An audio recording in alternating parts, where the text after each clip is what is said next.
trained teachers who are ready and willing to assist the children. The school has many facilities such as the ICT laboratory.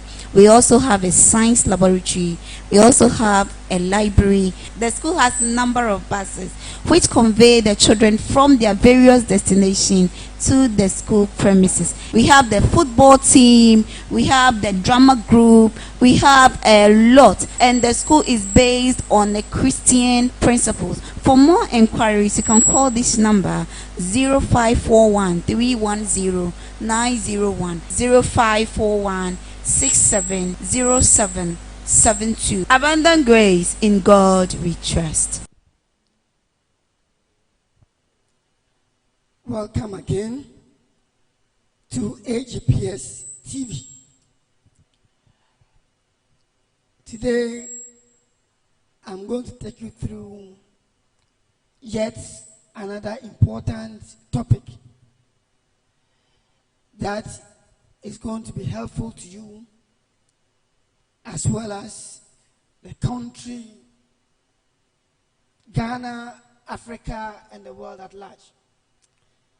And I entreat each and every one of you to subscribe to the channel AGPS TV and also to hit the subscription button.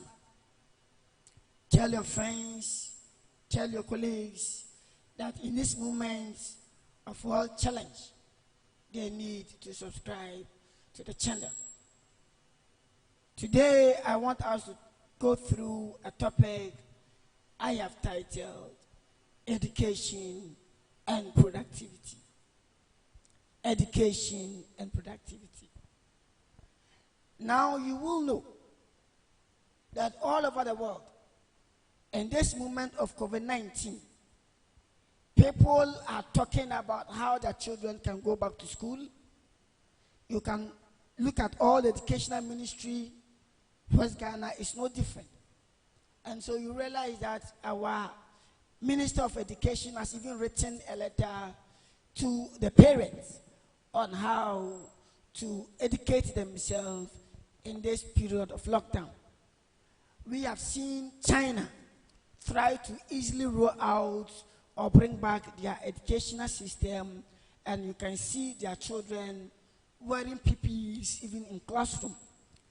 It tells you that education cannot be overemphasized, and that education and productivity, they move in unison. So why are we talking about education? We are talking about education because it is a learning process through which people acquire knowledge, skills, attitudes, and values that will help the individuals to improve his or her life. Now, when we say knowledge, knowledge simply means an advanced information. So when you are given information and skills and attitude, then it is likely to improve you as individuals. And as you know, in Ghana, when people have acquired education, we try to raise them into high esteem. And that is why education is so good.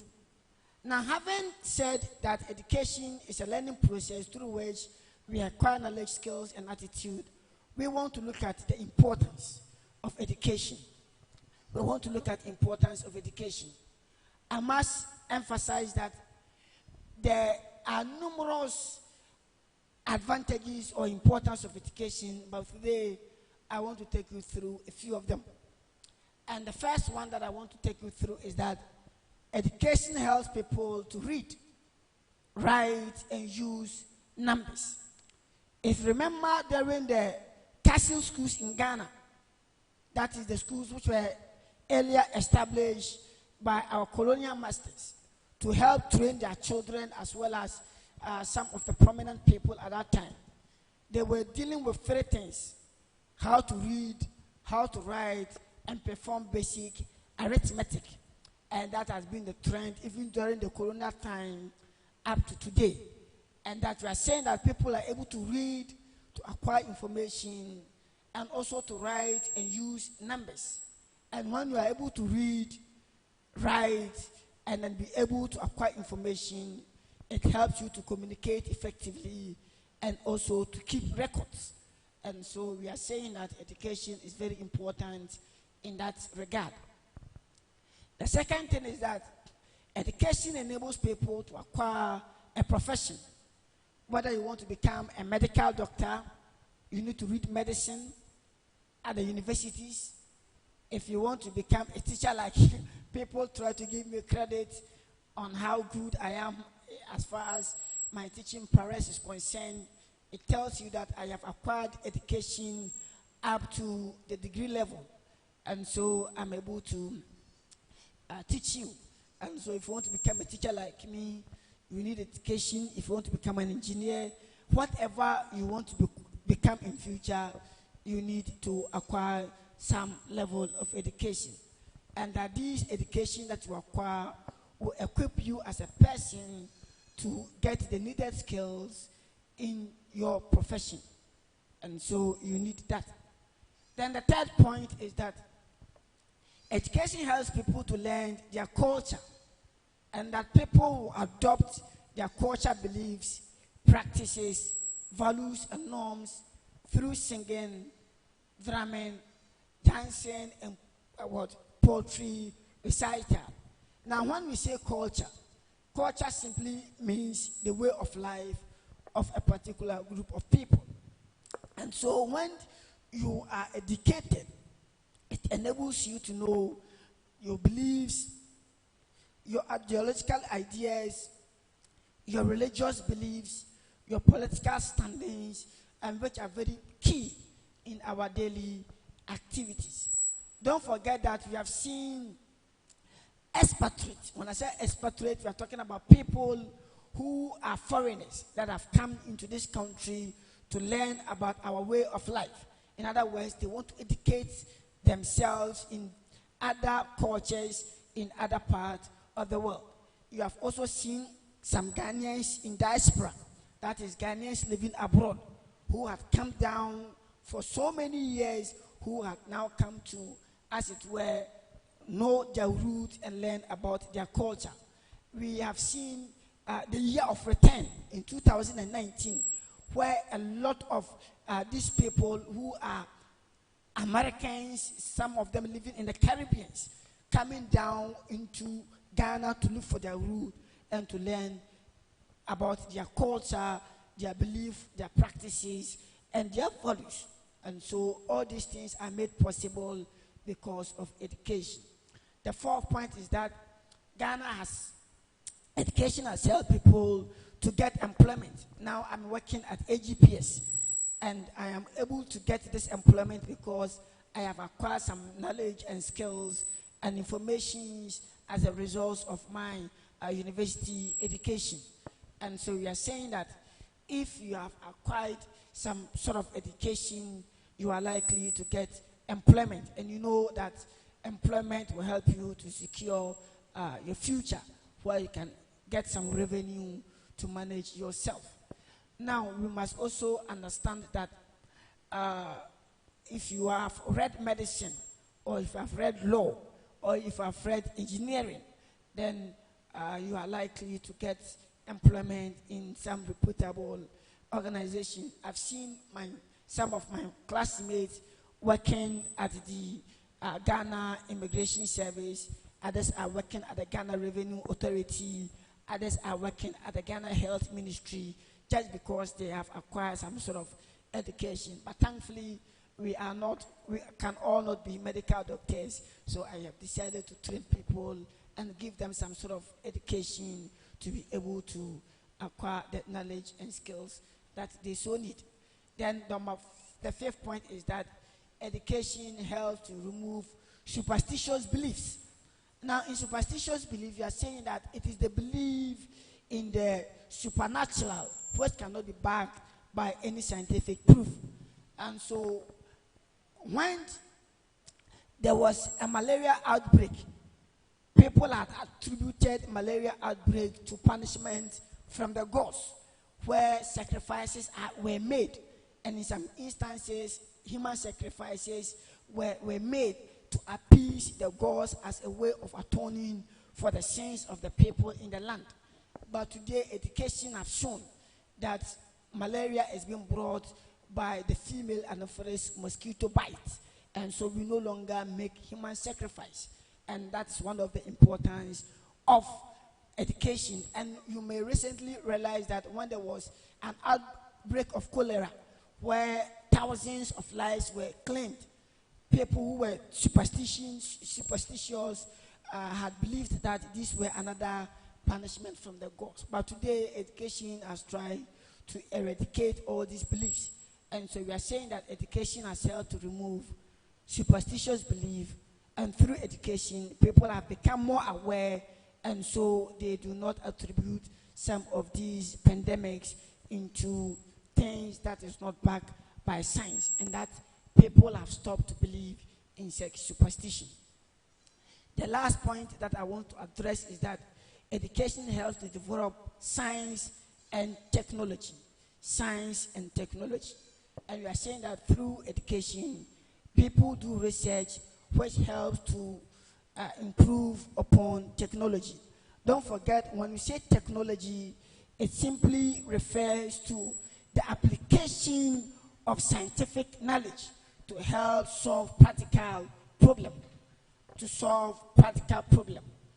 Science asks the question, how? How? For example, you realize that through science, they ask questions how a bird can fly. How a bird can fly. And so you see that science will do what we call, they'll try to investigate, they try to predict, they try to do some sort of hypothesis as to why the birds are able to fly. And so when they have gathered all this information, then technology asks how we are able to do things that can fly like a bird. And so through the information that has been gathered by science, technology tries to use this scientific knowledge to solve practical problems, especially in our industries. And so we are saying that through education, we are able to improve upon our knowledge in science and technology. Do not forget that education is a learning which is geared towards the acquisition of knowledge, skills, values, and beliefs that is needed to improve upon the life of individuals.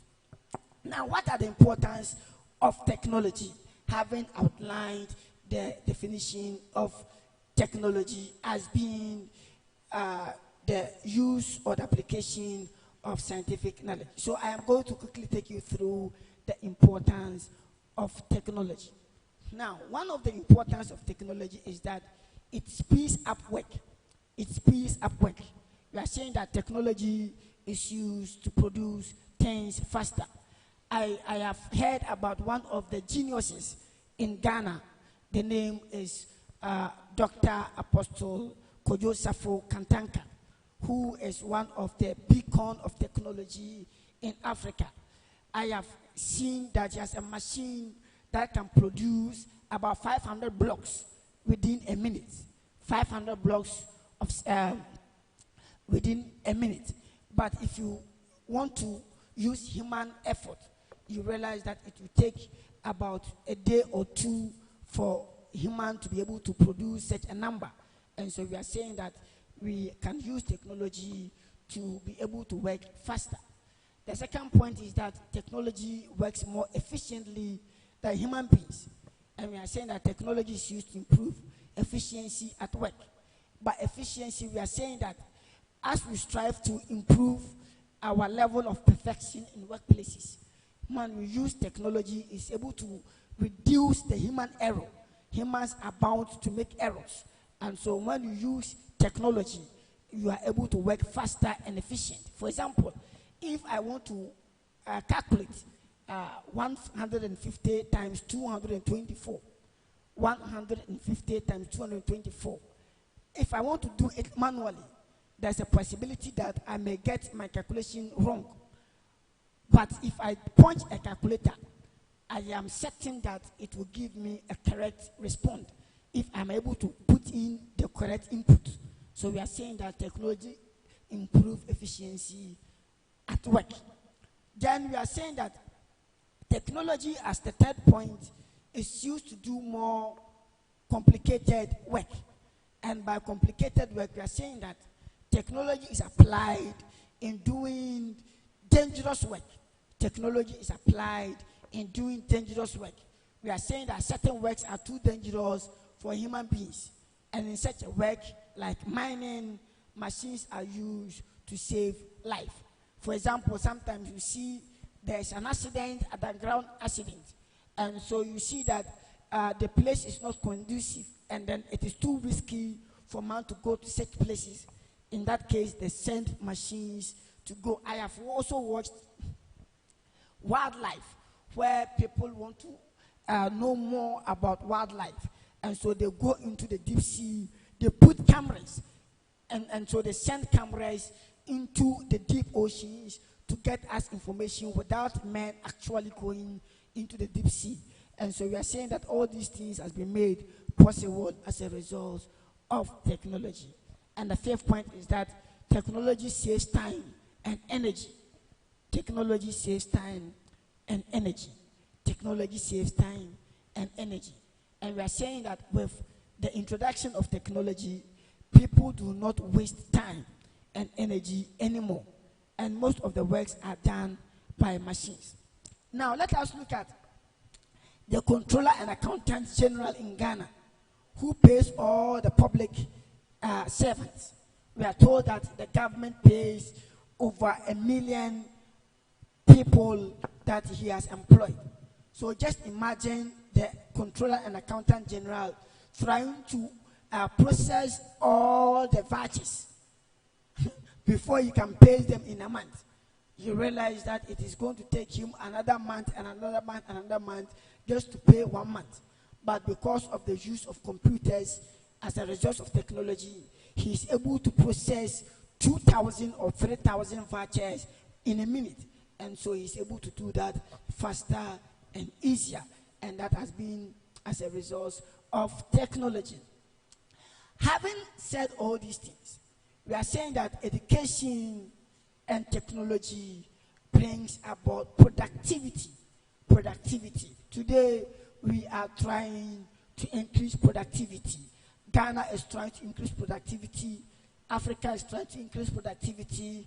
The world is trying to increase productivity. And so we are saying that education is linked to productivity. And now that we know what education is, now the question is, what is productivity? What is productivity? We are saying that productivity simply means output per man hour. Output per man hour. In other words, it implies what man can make with a specific time. What man can make within a specific time. For example, if you are, say, a barber, and then you are in a barbering shop, in 1 hour, how many hairs can you shave? How many hair can you shave? Or how many people can you shave in an hour or in a day? How many can you shave? So if you go to work as an engineer, in a day or in an hour or in a week, how many cars can you work on? So when we say productivity, we are talking about how you'll be able to produce a certain number of output within a given hour. And so that is productivity. And so we are looking at that if you go to work, what are the things that you can do in order to produce well? And so we are saying that as a teacher, how many subtopics can I cover within my time that has been allotted to me? And that time is going to be my productivity or my production, which is the time allotted. How many subtopics under this topic will I be able to cover? So now, in Ghana, we are not able to produce more. We are not able to produce more. We are not able to produce more. We are talking about how we can improve our productivity, how the world can be able to produce, increase productivity, and we are talking about teachers not being able to do much. We are talking about our doctors not being able to do much. We are talking about politicians not being able to do much. The question is, what are some of the causes that is slowing down productivity in this country? We have to look at causes because we need to increase productivity in order to meet the demands of the people. And so I'm going to take you through some of the things that we can do in order to increase, or some of the things that is bringing about low productivity in Ghana. And the first thing is that there is inadequate money to increase. Now, if you want to increase productivity, then you need enough capital. For example, if you are into shoe production, and then you have, say, 1,000 Ghana cedis as your capital, and you are able to produce, say, 5 pairs of shoes with your 1,000 Ghana cedis, and then you want to increase your production to, say, 15 pairs. If 1,000 can produce 5 pairs of shoes, and then you need 15 pairs, all things being equal, and if you want to produce them at the same standard and quality, then you need about 3,000. And so if you don't have that amount, then you continue to produce that 5 with that 1,000 cedis that you have. And so one of the things that has been very challenging to Ghanaians and the world in general, that they are not able to increase a lot of productivity or production, is as a result of our inadequate money to increase. And so we are saying that it is very difficult for people to get much money to start a business in a country. And as a result, there is low productivity. And the second thing is that there's low level of technology. There is low level of technology. I have told you that technology is the use of scientific knowledge to solve practical problems, especially in our industrialized front. But we realize that in Ghana, a lot of people have the technical know-how in order to produce. Don't forget, recently, on the 8th National Address on COVID-19 by the President of the Republic of Ghana, he had promised to build 88 district hospitals and 3 regional hospitals. But you have seen the largest opposition party in Ghana, the NDC, some of them saying that, look, we don't have the technology, we don't have the manpower to be able to do that within 2020. And partly that has been the challenge. Ghana doesn't have the manpower, and Ghana doesn't have the technology in order to be able to do the things he needs to do. In other words, Ghana doesn't have the machines and the men in order to increase production within a specific time period. And so that has been a major challenge. And the third point is that people do not have the skills to manage production. People do not have the skills to manage production. And so we are saying that, with that point, we are saying that we do not have enough people who manage our resources well. And due to this, there is low productivity. Now, when we say you are going to manage, you are trying to sustain your resources. And so we are saying that we should have people who have the requisite skills that are likely to advise on how we'll be able to exploit, manage for today and for tomorrow. And as it stands today, Ghana is very, very limited in that regard. But I want you to emphasize on this 4th point. This 4th point, I want to stress that people show bad attitude towards work. People show bad attitude towards work. In Ghana, productivity is low because some people show poor attitude to work. And some of the poor attitude towards work is laziness, laziness, absenteeism, and stealing of working materials. In Ghana, I have heard so many people say that, look, government work is not for my mother or for my father. I can decide to go to work at any time and I can close at any time. I have heard and I have seen colleagues who are teachers like me, who especially works in the rural areas. They go to school as late as 9 a.m. instead of 7 a.m. and they close as early as 1 p.m. instead of 4 p.m. And when you ask them, they tell my friend, this is Ghana. I can't kill myself for this country. And so people are lazy. Some people don't even go to work. And some people, when they have the least opportunity, they try to steal. Anglo Gold Ashanti in Obuasi have arrested and prosecuted a lot of employees as a result of theft. And so we see that it is not helpful. And this is not only in Ghana, but in Africa and the world at large. And this has retarded the developmental growth in the production sector in this country. And that is a challenge that it is facing the world. And we need to look into it holistically. Then the fifth point is lack of motivation. As I am here today, and as you are enjoying my tutorials, I have been given some incentives. I have been given TNT. I have been, as it were, I have been given food. I have been promised some sort of revenue at the end of my tutorial. So if you look at my face, it is bright. And as a result of some of these things that has been given to me. And that is what we call extrinsic motivation. That is material motivation. So if you're a worker and then you are given accommodation, you are given traveling allowances, you are given educational allowances, from the work you are doing, you are likely to give in more effort. But more importantly, let me talk about the intrinsic motivation.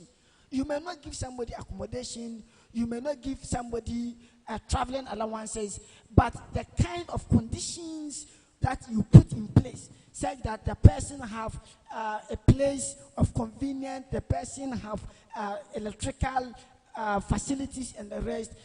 These are some of the things that can cushion a worker to give off his best. And so we are saying that because these things are not forthcoming, workers are not able to put up their best. And so we are saying that Ghana has low productivity because workers are not motivated, and that workers receive low salaries and little incentives.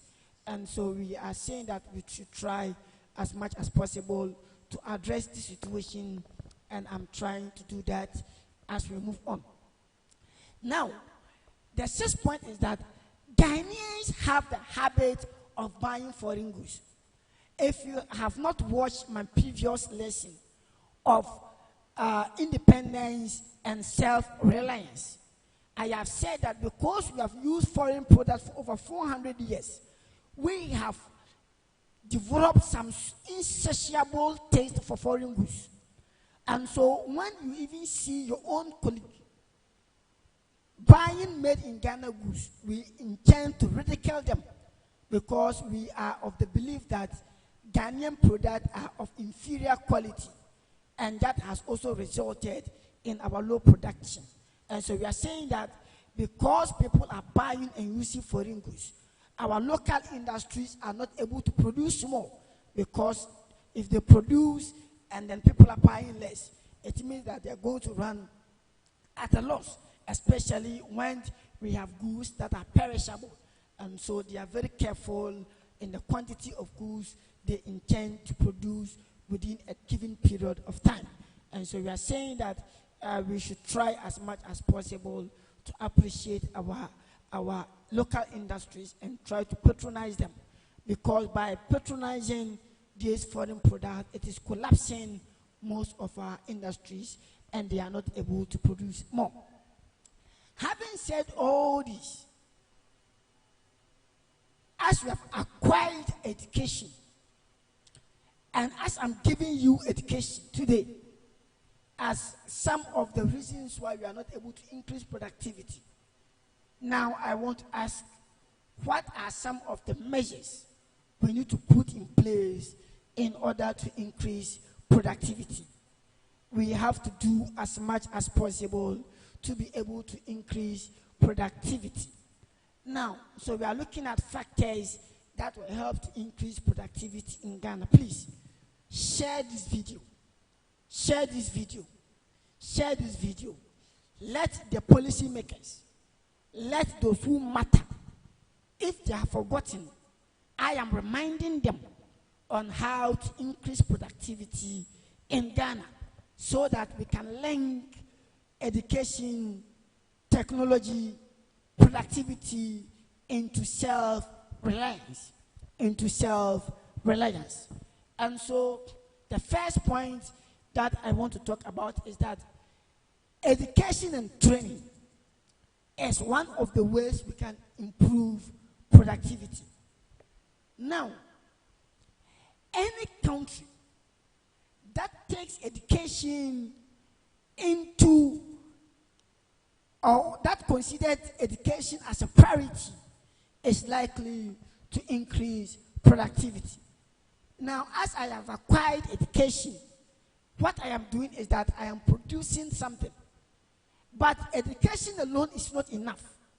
We have a dynamic world that is changing, new inventions are coming. And so you need to train people in order to acquaint themselves to the changing world. And so we are saying that through education and training, people are likely to acquire knowledge and skills which will help them to increase productivity. And so if we want to increase productivity, you have to acquire knowledge and skills. I am only hoping and praying that my management will sponsor me abroad to go and acquire a lot of knowledge to add into my knowledge. So if the management of AGPS are watching, I am only praying that after the COVID-19, they can help me study abroad. And I also heard about the Ghana Scholarship Trust Fund that is being taken by some politicians. Though I'm not a politician anyways, they can still give me some because it will help me to increase my knowledge, and I'll be grateful to them. The second point is that the use of appropriate tools and equipment to increase productivity in the right type of tools is needed. Now in Ghana, if you come to our agriculture production, we mostly use slash and burn method, and we have seen that that is only working in a subsistence basis. When I say subsistence basis, it can only feed our family, and then the small that is left, then we can sell them. But if you want to go into commercial production, that is, if you want to produce in large scales, we should go into a mechanized farming. By mechanized farming, we are talking about the use of heavy tools and equipment such as tractors. We must use hectares. We must use a lot of chemical fertilizers and the rest in order to improve upon our production. And so we are looking for a lot of technological increment or involvement into our production. Now, the fourth point is that we try to use efficient supervision. Human beings, whether you agree with me or not, we are naturally lazy. Put me on record. I am challenging somebody to disprove this fact. Human beings are naturally lazy.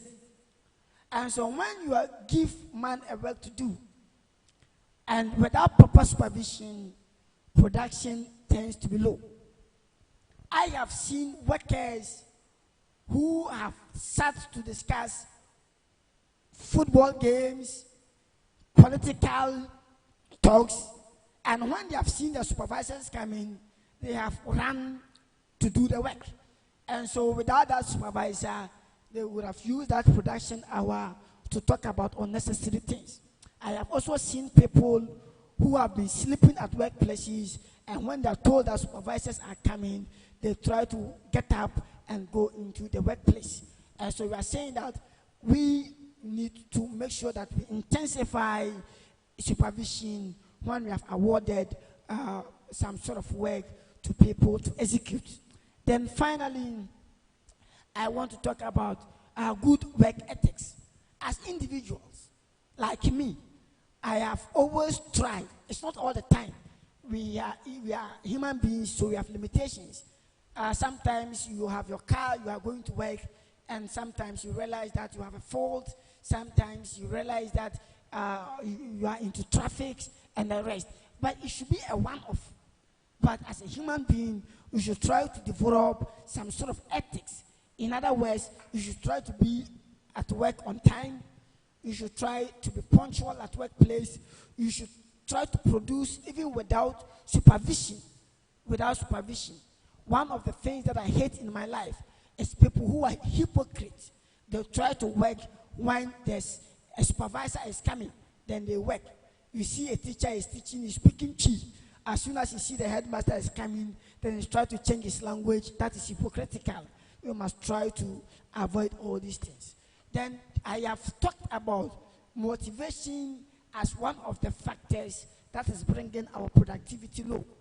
Now we are saying that in order for us to increase productivity, there should be motivation of workers. And as I've been motivated and I've re-echoed and retreated it, workers work very well when they are motivated.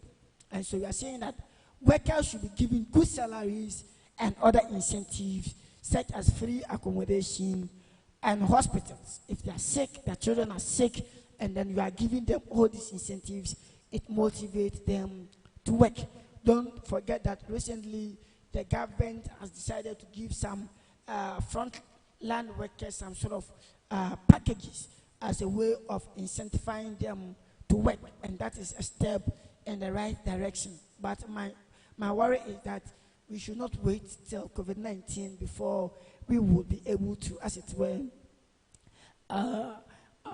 motivate our frontline workers.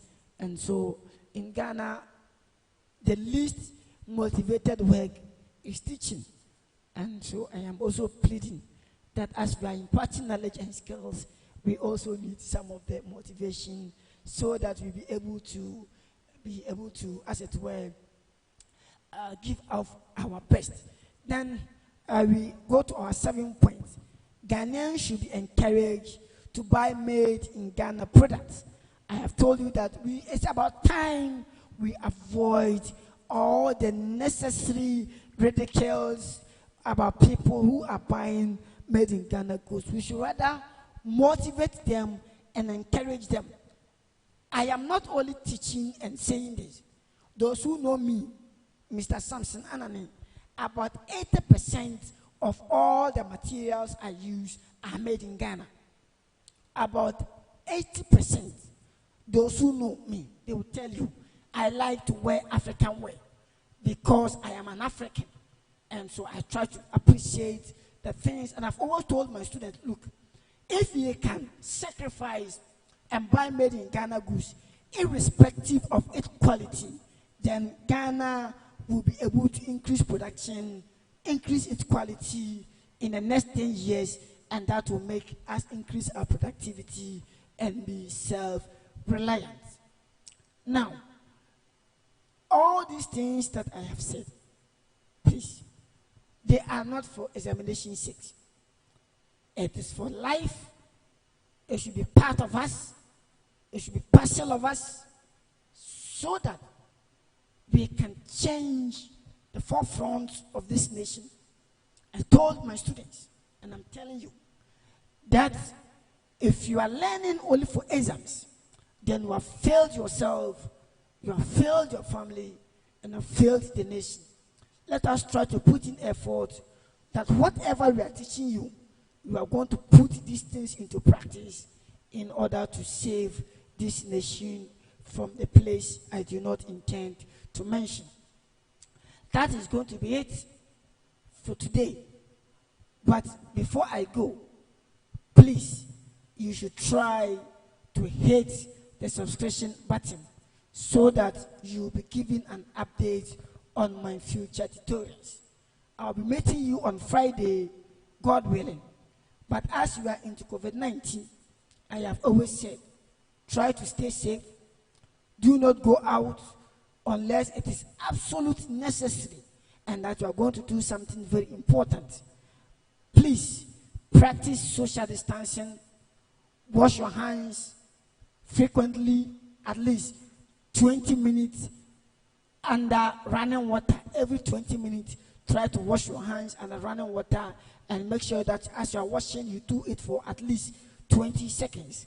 And then finally, let us try as much as possible to observe all other protocols. My name is Mr. Samson Anani. Up next is English language. Madam Mavis is coming, Owusu Bempa is coming to take you through it. And so I am hoping that you stay in and you enjoy the lesson. This program, as you've seen on the screen, is brought to you by Abundant Grace International School and is supported by Charismatic Praise Ministry in Obuasi. May God bless you. I will come again for mathematics. May God bless you and have a blessed day. Abundant Grace International School, we are located right in Obuasi, precisely BDM. The school has a number of facilities that aid in learning. We have qualified and trained teachers who are ready and willing to assist the children. The school has many facilities such as the ICT laboratory. We also have a science laboratory. We also have a library. The school has a number of buses which convey the children from their various destinations to the school premises. We have the football team, we have the drama group, we have a lot, and the school is based on the Christian principles. For more inquiries, you can call this number 0541 310 901 0541 670772. Abundant Grace, in God we trust.